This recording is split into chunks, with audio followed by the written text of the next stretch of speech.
Thank you for giving the attention to this particular subject. This is the appealed CUP application for Erber Automotive. The proposal, the applicant is proposing to operate an automotive repair and service shop for one full-time mechanic and two part-time mechanics at the rear tenant space of 407 South Washington Street with vehicular access from the rear alley. The applicant proposes to have vehicular access to the property via alley access from 4th Street and enter the building via an existing roll-up door on the east side of the alley. As part of the conditional use, the owners of Erber Auto have included a detailed circulation and vehicular queuing plan. Operating characteristics: the business named Erber Auto will operate from 8 a.m. to 5 p.m. Monday through Friday. The business will provide basic automotive services, maintenance, repair, and replacement of various automotive systems. Their goal is to provide an automotive service to the downtown area and reduce the long wait for mechanical services within the city. As you can see here from this aerial, we have the subject property, which is currently the Follett's building. And within that particular building, the western half of that building is allocated towards Erber Auto. Here we have a street view of the subject property. As you can see, it's the existing Follett's building, and there is some renovations. Just for clarification, the two street side parcels, or that particular section of building, are existing permitted uses that have been approved and are in the construction process as we speak. So a little bit of background about that property. The 2,089 square foot subject property is located within the western half of the Follett building, a 50 by 125 foot lot situated mid-block between 4th Street to the north, 5th Street to the south, a one-way public alley to the west, and Washington Street to the east. The subject is comprised of three separate tenants within the subject property, two of which are under construction and occupy the business street frontage and are permitted principal uses for the central business zone and are not part of the conditional use request.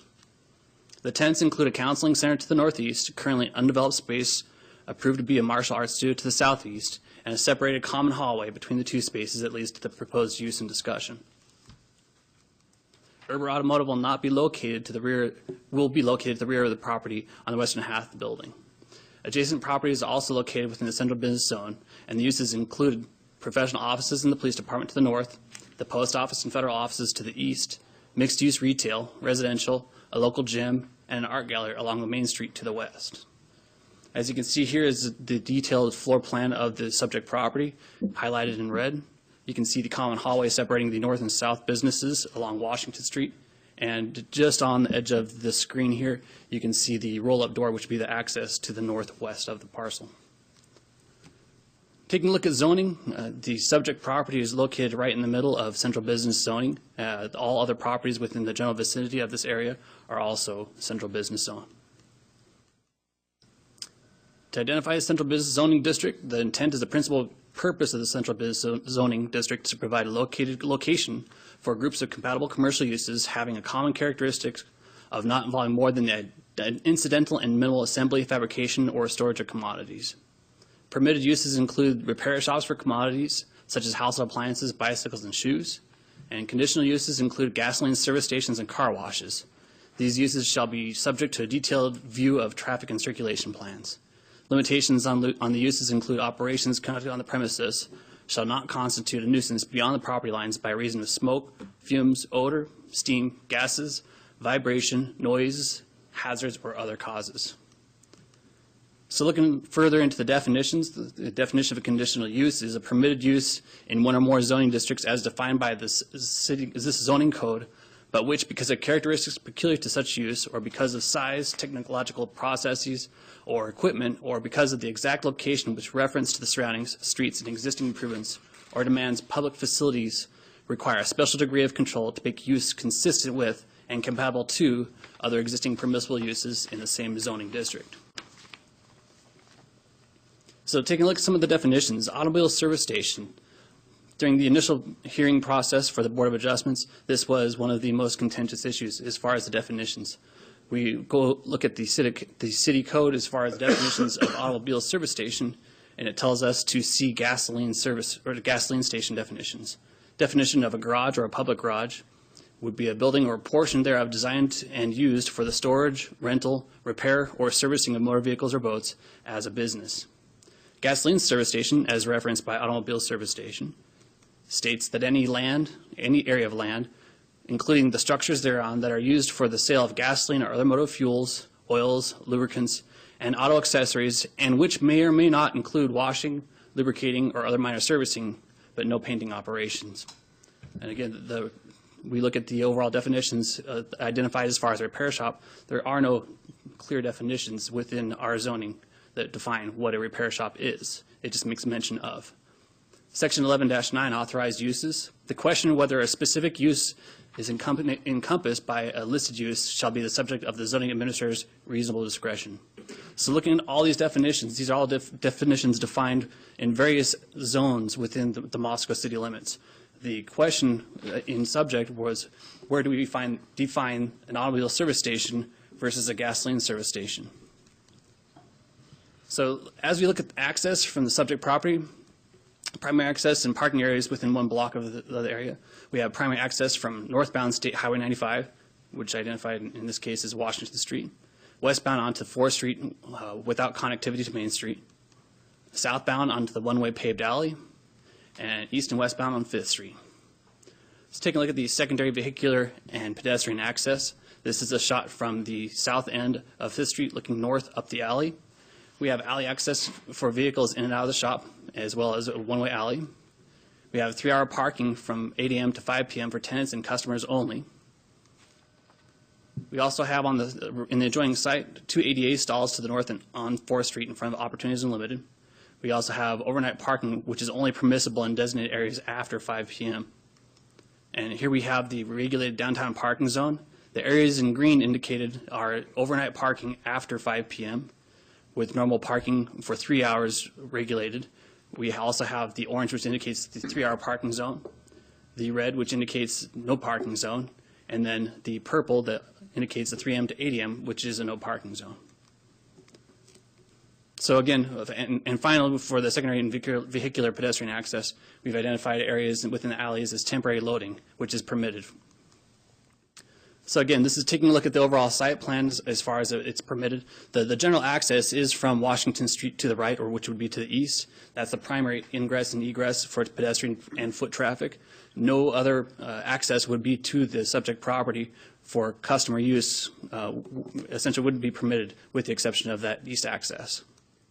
Here's the detailed circulation plan provided by the applicant.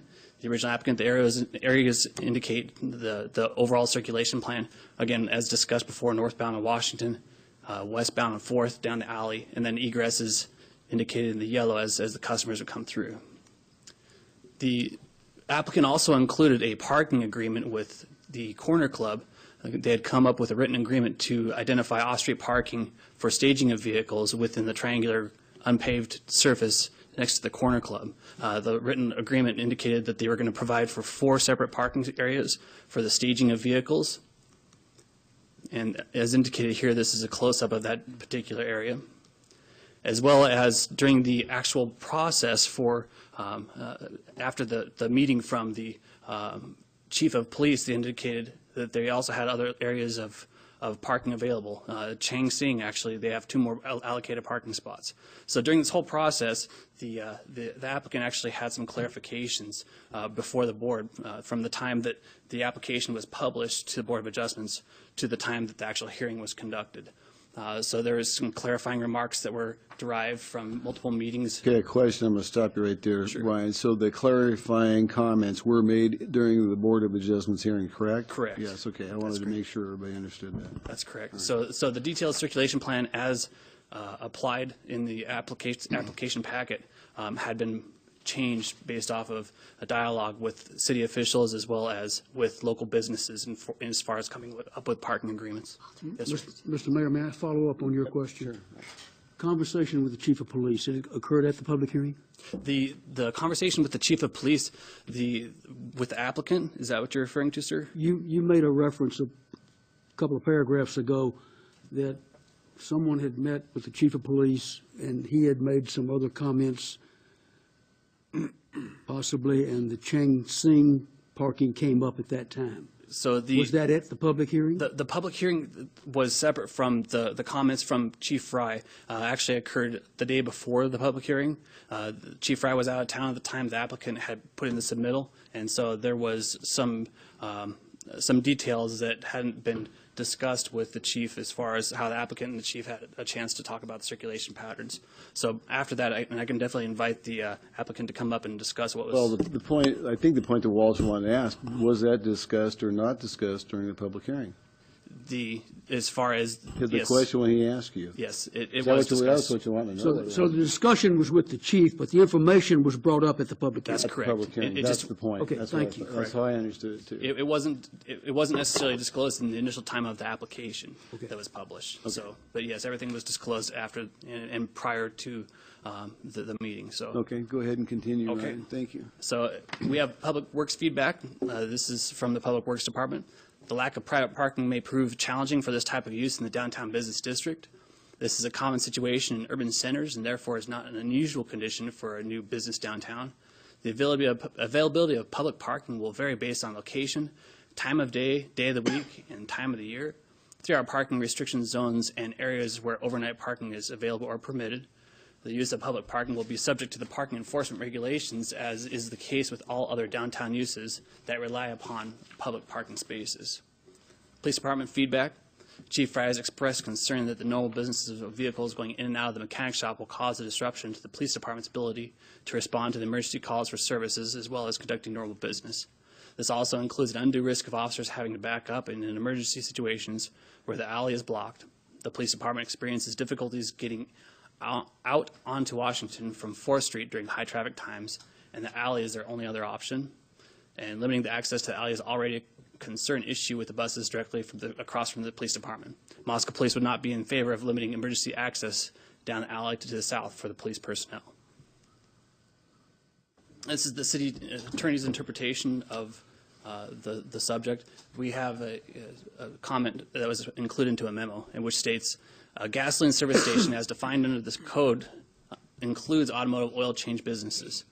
The business is required to sell gas or oil, fuel, lubricants, and is also allowed to do minor servicing of vehicles, which would include routine maintenance such as replacing vehicles and mufflers. Anything that makes a motor vehicle inoperable other than the brief time that it takes for a routine change of the fluids or replacing brake pads, for example, would probably not be considered minor servicing. Public garages are specifically listed as permitted in the industrial zoning district only, and is only used in connection with heavy equipment servicing as well as operation and truck servicing. For example, it would include such operations normally associated with truck stops. Other considerations for the site: the off-street parking requirements do not apply within the central business zoning district. On-street parking is provided for the public and customers of all downtown businesses.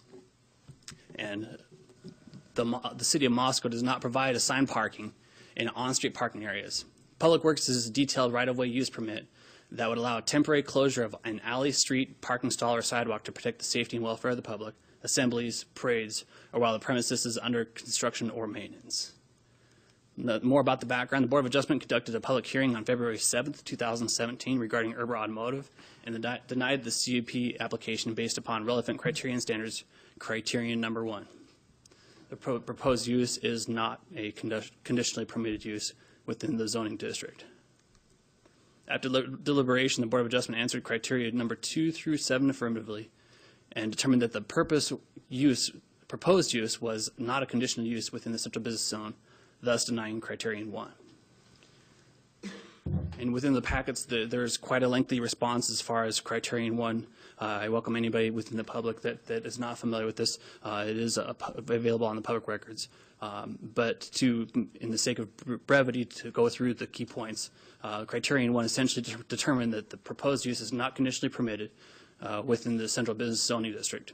The board relied upon a dictionary and OSHA definition of gasoline service station, whose primary purpose of selling gasoline and other motor fuels such as diesel to the general public, with the potential for the provision of minor automotive services incidental to that primary purpose.